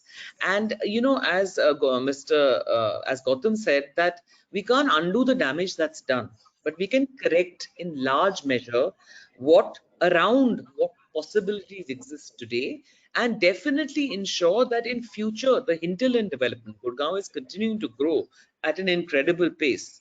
There have to be checks and measures, and one of the conversations that there has been over the last couple of years is a sustainability plan for Gurgaon. And this is something which can be planned with many stakeholders, with investment. Why don't we have a sustainability plan for Gurgaon? It's possible. We just need to get and the problem is that everybody is working in isolation. TERI does great work. Your center is now focused towards excellence. But unless these connections are not made, nothing gets implemented on the ground. So it has to be something where everybody comes together and says, and so much is already there on the ground. I mean, I think we've been very fortunate at IIM Gurgaon that we've had this opportunity thanks to the support of the government and corporates and citizens. And I think as Shubhra said, one of our earliest thoughts was that we want to include people completely in the process. And I think that's what's the great difference, because unless people are sensitized to what ecology means, everything else is just words. And even the simple act of planting trees at the Aravali Biodiversity Park, we've had over 1,20,000 saplings planted there, maybe 1,30,000, and people 45. have planted 45. Thanks, Latika. So every one of those saplings has been planted by a citizen of Gurgaon, from senior citizens to school children to, corporate citizens. That, to me, that is the greatest outcome of working with people, that you bring people into an ecological space and they are transformed when they leave. They will never look at the natural world in the same way. So the integral change has to happen at every level. So only then can we understand. But one thing I think we must all agree, and that is, I feel that the government of the municipal corporation or the government at large in Gurgaon or Haryana has been pretty responsive towards whatever has been suggested by, whether it is IIM Gurgaon or Gurgaon First, all of them. I think they have really participated very well, and they have heeded to all the advisories that have been issued by you all, and played along with you to make sure that that it gets implemented. So I think we must acknowledge the forthcoming attitude of the government also. They played their role and allowed you that free space to provide them the advisories as well as act on those advisories, which is the more important aspect. Absolutely. Right? It's very rare to have such a responsive administration. There's no doubt about it. We're very fortunate that Gurgaon has a young administration actually, and that's really absolutely. allowed us this. You realize, because the problem in Delhi is that it's very long in the tooth and therefore hard to adapt. Here we've been Stiff. They're very stiff. Yeah. So they're not conducive to any change. But good. And I think those are very, very important points that you all make. I would not want to kind of keep Anirban waiting any further and holding him up. But we are, Anirban, first of all, thank you so much for agreeing to be with us and giving the closing remarks. We know, I think all of us, none of them need an introduction to the good work that Mahindra as a group is doing in terms of establishing various benchmarks. And we, of course, at TERI are extremely privileged to be working together with Mahindra Lifespaces and with the Mahindra Group in our center of excellences that we have created. We look forward to our continued association in the next phase as well. I think all of us know about the various sustainability benchmarks that you all have initiated, and everyone talks about it. So what better a person than Anirban, who heads the sustainability aspect in the Mahindra Group as a whole, to be with us to give us his closing remarks. And I don't want to call these closing remarks. They should be an eye-opening kind of a remark from you. So Anirban, over to you. And I don't want to put any questions to you. I'm going to be listening to you. Okay, all yours. Thank you for your very kind words, Sanjay. I think eyes are wide open already. You've had a great discussion, and I must thank you for inviting me to this conversation, because it's already been a very big learning experience even before I heard everybody else who was speaking. I really admire the work that you're doing in Gurgaon, because I really think that everything we do in Gurgaon is actually trying to make the best of a terrible situation. I'm actually quite scared.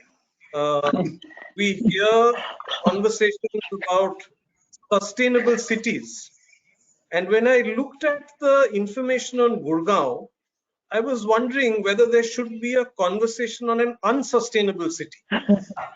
I don't know if I'm exaggerating. No, you're not. There are a couple of things I found. I found that in 2007, the green cover in Gurgaon was about 210 square kilometers. 2007 is not too long ago. Now it is 78 square kilometers. What have we done? In 2025, it is expected to be 38 square kilometers. What do you want to do? You want to do rainwater harvesting in a place like this? When I look, another a chronic thing that we typically do in all our urban developments is we get rid of our water bodies. You know, Bangalore has gone from 2000 to 200. Gurgaon has gone from 640 to 251. In terms of percentage, maybe you're doing better than Bangalore. But I enjoyed that conversation on reviving the creeks that are there, reviving or reconnecting the creeks. Every city in our country had a river, which then became a nala and gradually became a sewage drain and sometimes disappeared. So you will have your own examples.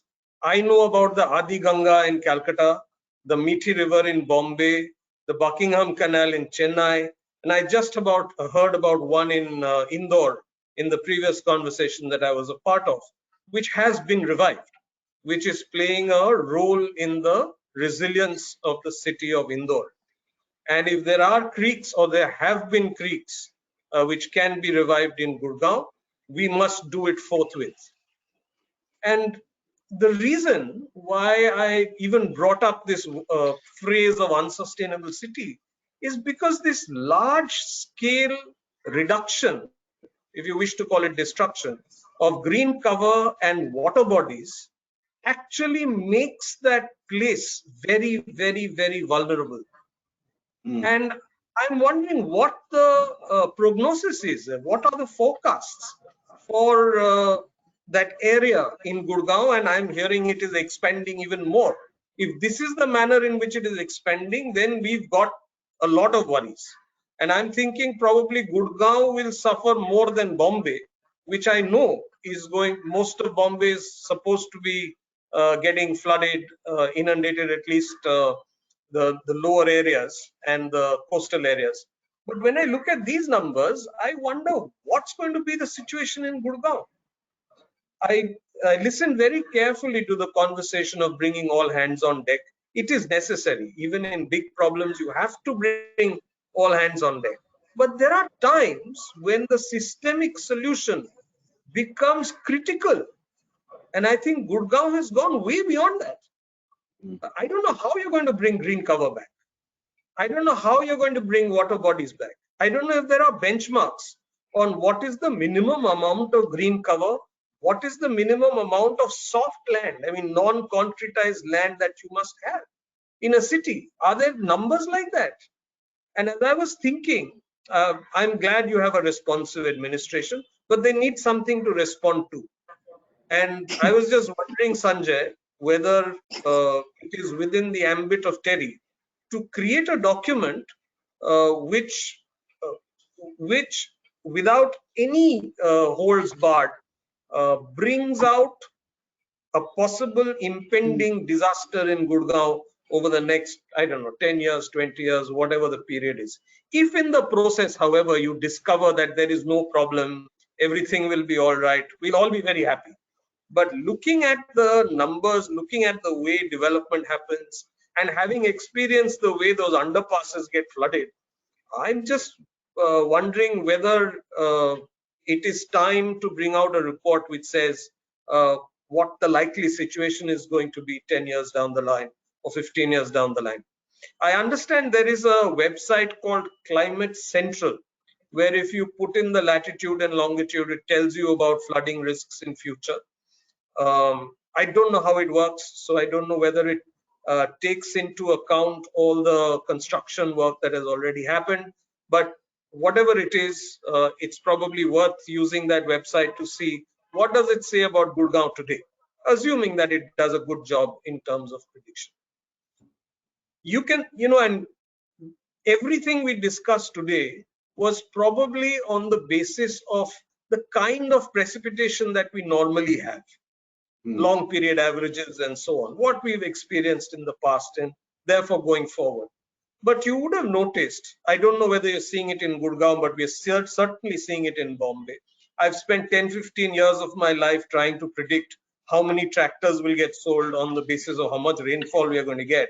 So I understand these patterns very, very well. And over the last few years, I can see that climate change diagnosis coming true, which is few days of very heavy rainfall and many days of low rainfall. Now, earlier, when I was in agriculture, I used to think, okay, so we'll get adequate rainfall, so what's the problem? But in an urban area, I can see what the problem is. We are seeing many more landslides this year. In Mumbai, the water pumping station got flooded, so we didn't have water for more than 24 to 36 hours in many places. And why is this happening? Because these places are not designed for 200 millimeters of rainfall over a period of 3 hours or 4 hours or something. Overall rainfall may be long period average, but if you get 70% of monthly rainfall, the biggest month's rainfall, that's July, in 4 days, how is urban infrastructure going to cope up with it? And if that were to happen in Gurgaon, I mean, we've really got something to be worried about. So I think apart from everything else that's got discussed, Sanjay, if there is a way to create a scenario for Gurgaon from a resilience or disaster management perspective, or whatever you wish to call it. But what can happen to this place in 10 to 20 years' time, given the way development has happened and given the way development is happening? Those of us who are working in this space, you would have seen the new EPA legislation. I studied it with a tooth comb to see whether things are getting worse or not. What I concluded is nothing is getting better. And what I notice is that the only way to solve problems today from an environmental perspective is to put certain areas out of bound for development. And I don't think we have the will anywhere to make it happen. And I certainly don't see the construction industry coming forward and saying, okay, we are not going to construct in these areas and we will not construct in those. As of now, I don't see it happening. There may be emancipated companies who may come forward and say this, but today I don't see this happening, which means that every time we are going to see natural structures which actually lend resilience to cities, or resilience to areas, urban areas, rural areas, both put together, they will just keep going down. And then we will lament as to, why did this happen and why did the government do this? So it was actually a very scary experience for me, getting deeper and deeper and deeper into the transformation of that space which we call Gurgaon today. I do hope all of you who are working over there, the administration, and all the wisdom that can be accessed from everywhere around the world, can ensure that Gurgaon becomes more resilient in the future, and the millions of people who live in Gurgaon don't end up becoming climate refugees. We certainly don't want to look at that in the future. I think, Anirban, thank you so much for all your thoughts that you provided. Very aptly put, I think, and there has been some pushback from the citizens when they talked about certain areas not being opened up for construction, and there has been a lot of pushback from the citizens at large, especially when this came into the knowledge that they were wanting to open up some of the Aravali areas for construction. So there has been some amount of pushback, and there has also been some response from the government on that. So let's hope that we don't go on that path, because it is scary on whatever you mentioned. And as far as urban planning is concerned, I think the climate smart assessment framework that the Ministry of Housing and Urban Affairs under the smart cities regime that they've put in, has all of these parameters to analyze to make sure that you are on a resilient path and you are on a sustainable path. All of these things, because resilience is equally, I think that's a way that you're looking at adaptation rather than mitigation. So that, both adaptation and mitigation need to go hand in hand. So how do you really make sure that these get integrated into the planning process? But as I said, that the climate smart assessment framework, the smart cities program, which has put together this framework, still needs to, it is still evolving. They're looking at things where you can easily put figures and quantify and put numbers to, but there are a number of aspects which you cannot put a number to, and which need to be also taken into account. So yeah, I think the perspective that you have provided is scary. We at TERI are working on various issues. I remember the earlier Deputy Commissioner of Gurgaon had approached TERI during when Dr. Mathur was around, and he wanted some advisories from TERI as an institute to help them out in their future growth, and how sustainability could be integrated into the entire processes. So not only looking at air pollution being one, and then of course water and all of these things, they wanted a holistic approach. But as people change, and there are new set of people now, and their tenures are very short-lived, they move very quickly, and priorities keep changing, with every new person coming in. So it becomes sometimes a challenging, a bit of a challenge to kind of revive what has been discussed in the past. So let's hope that we are able to scare of climate into people, Sanjay. You will have people selling property. Yeah, and there can be no more powerful tool to get administration going. Yeah, but Anirban, I am really appalled at one thing, that look, I've also worked for such a long time with the government. We also have to grow up in the same area. I mean, we are also living, our children are also growing up in the same area. All of that is happening here, and yet we turn a blind eye to whatever is happening around us, and we say ki sab theek ho jayega, no problems, and our children will fend for themselves or they will look after themselves under the changed circumstances. That's what it is. So I will tell you why that happens. Latika wants to say something for some time. Yeah, Latika, go ahead. And then we'll have Anirban, I just think what you said is so correct. And I wish with the passion you said all this could be repeated to all the people sitting in this group are converts. We understand the situation, and that's why we are working where we are. We need this to be addressed at a level of the chief minister, at the level of senior administration, because they need to hear the way you have spoken to us. We are not your target market. We are already on your side, and we understand all these issues. So how do we take this up, coming from you all, present it at whatever level? I mean, this is a crisis. This is just not. We are not just talking about that. It's kind of a survival of a city. And Gurgaon is what we should have not done. That is the kind of story we can make about Gurgaon. So I feel we need you to address it. Maybe we need to ask for a forum from where a GMDA head, chief minister, X, Y, Z, everybody is there and you are addressing it. Because if that much effort has been put in to make this report, it should not go wasted. That's how I would. I'm happy to help. As long as you have to speak to people in a way in which they are willing to listen. If we turn around and we can start by saying, "Arey, Gurugram to doob jayega." No, obviously they will. No, I'm saying you can start from there. You will be correct. You will be there'll be nothing actually wrong. But then nobody listened to us. So we'll have to talk to them in a way in which they will listen to us.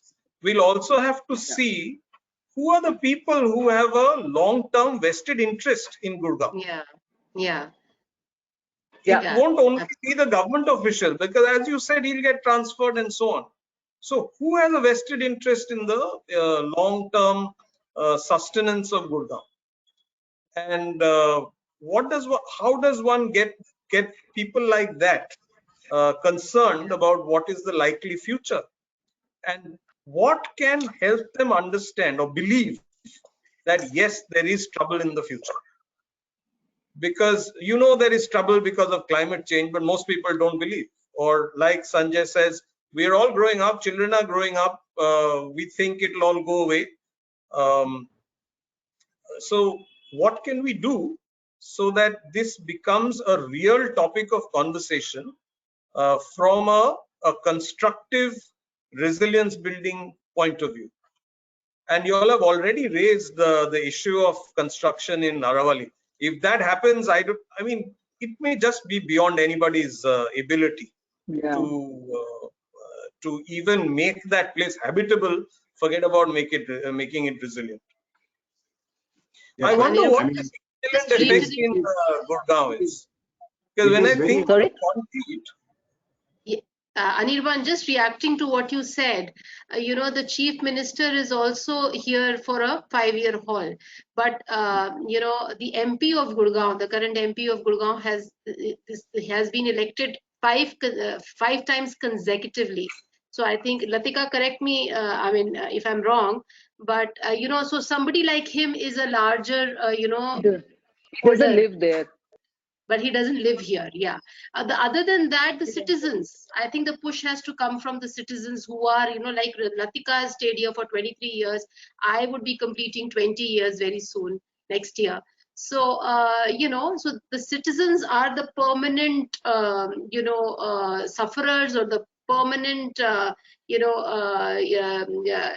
entities here. And also just to talk about the, the suggestion that you've made about, can we all come together to do this, a scenario, 10-year scenario kind of a study, which is scary, and talk about issues of resilience and sustainability. And as Schwanzel said, create a holistic sustainability plan moving forward, having done that study, with all the stakeholders, so that all the energies, kind of converge together. And and therefore, because sometimes what happens is that there is a lot of noise being created. The media creates some little noise, somebody creates some little noise, but there is no convergence of noises and a plan which can take things forward. Yeah, I agree. And the best part is that each one of us who are living there, whether it is Shubhra, whether it is Latika, me, or Gautam, all of us, Swanzal also, I presume that she is also staying in Gurgaon. Gurgaon. Yeah, so all of us have probably moved from Delhi to Gurgaon, Millennium City, the attention kind of provided. And what the hell are we getting it sucked into? I mean, if you really look at it, I mean, it's bad. And it's hard to go back to Delhi now, because the prices, it's unaffordable. And everyone that you see who are actually people who are living in Gurgaon are mostly people who have sold off everything in Delhi, and they've looked forward to a better life. And what have we got? Created a mess around us, and we are very happy with that mess, and trying to make the most of it, and then criticizing everything that is happening around us. So I think I think it really needs to be looked at, and I think, Anirban, what you say is absolutely on the that we need to put together, sensitize. I don't know how responsive will these the administrators be. In fact, many bureaucrats who have many bureaucrats who Haryana cadre people who stay in Gurugram, around the area that I live in. I interact with them on a daily basis, maybe. So they are all very happy to stay there, and I keep telling them, I said, sir, what is it that what is happening to your state? Ye dekhiye aap, So it will take a lot of work, Sanjay, to explain to folks. I mean, see, I live in Mumbai and I have a house in Calcutta where I grew up. In Mumbai, according to Google simulations, the house where I live at 2 degrees centigrade, it will be underwater. Okay, I hope the simulations are correct. In Calcutta, we built a house just like you moved to Gurgaon, we moved to Salt Lake. And Salt Lake is built on the East Kolkata wetlands. So there were loads of lakes which were, filled up by the irrigation department, and they built a city over there. Now, up to a point, it's okay, but apparently, and this is a Ramsar conservation site, apparently the East Kolkata wetlands will soon be gone. And it is the largest natural drainage and sewage management system in the world. So we all know Kolkata gets flooded when the rains come. And what we don't know is that we survive because we have things like the East Kolkata wetlands. Now, if that goes away, what's going to happen to the city? Now, nobody in Salt Lake knows this. Yeah, we all struggle with various problems, like somebody's house is cracking. Why? Because it's settling in a little bit too much. Why is it settling in a little bit too much? We know it is sandy soil. Okay. Even you are 100% right. I am also from Salt Lake. So the same thing I have observed. So every city that actually, I don't think we know how to build cities anyway. But every city, or let's call it an urban agglomeration, which is probably more accurate than calling it a city. We end up creating situations like this. Okay, so I don't want this to become a tirade. We've got a problem. This problem, the Gurgaon problem, is a very large problem. while we have to involve people, because unless people are involved, movements don't get created. But we've got to do something by which there is action at a very large scale from a resilience perspective of what we've created so far. Okay. And right now, I can only think of building a future scenario which will make administrators, or doing it in a way in which is credible, believable, and which will make administrators sit up and take notice.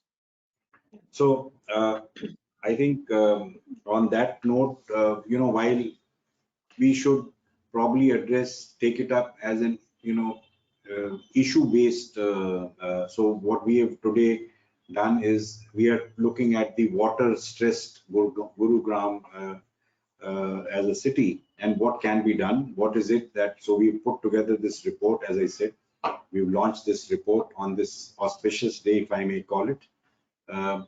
And I would want Gautam and Anirban, maybe not you per se, but someone from the Mahindra Lifespaces, along with Latika and Shubhra and Swanzal, when we present this report to the Municipal Commissioner of Gurugram, because I don't want this report to end up gathering dust on some shelf. I really want this to be taken up as a serious, and reports, people find it very hard to go through reports. So what I am willing to do as a TERIite is that we would make this presentation, the findings of the report can be presented to them for them to appreciate it, so that, and then provide them some action points, not only just present the report, provide them a matrix, maybe that these are the problems, these are the solutions, and the actions that are required to be taken by the district authorities.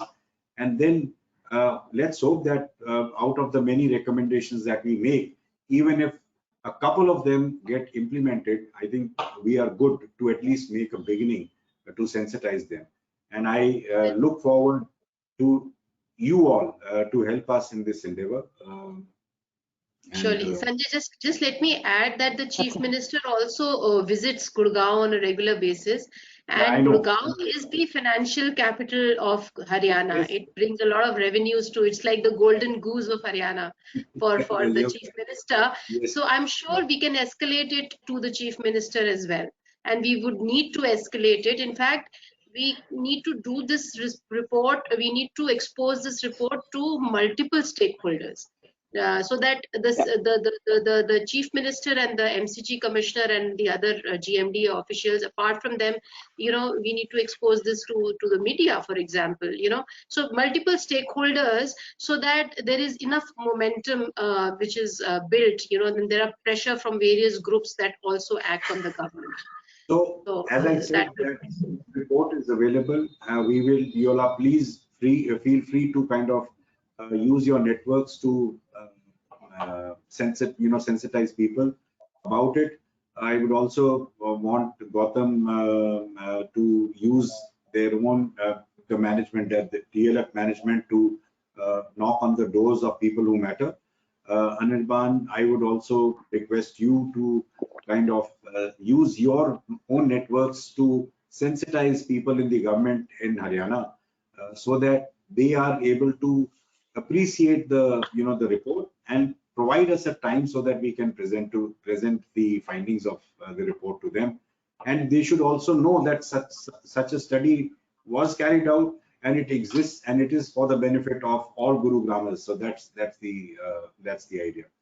So once again, I think I would we have come to a close. We've already overshot our time that was allocated, 10 minutes. So thank you very much for being with us.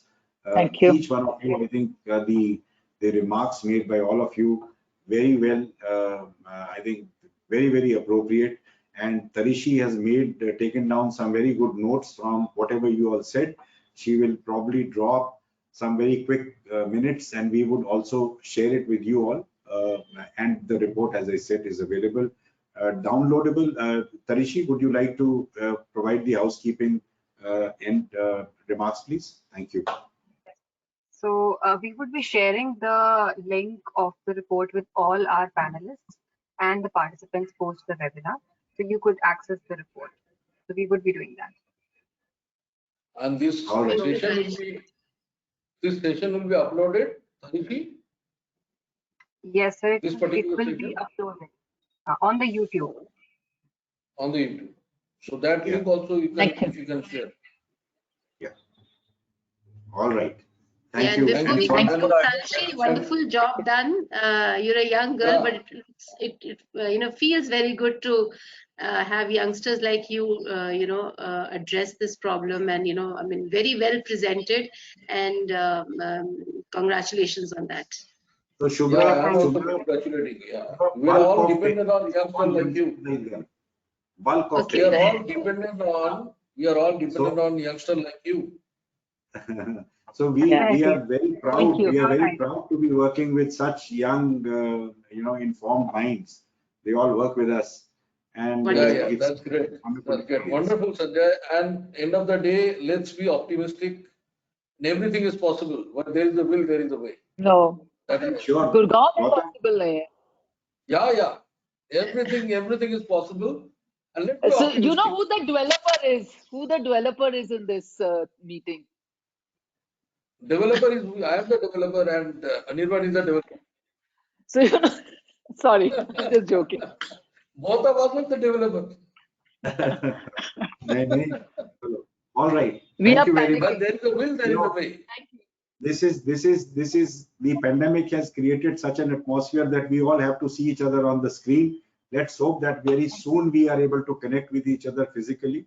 I look forward, and then maybe even have high tea at the end of such a conversation, right? Thank you very much. Thank you. Thank you. Bye. Thank you, everybody. Thank you. Thank Thanks, you. everybody. Thank you. See you. Bye-bye. Bye.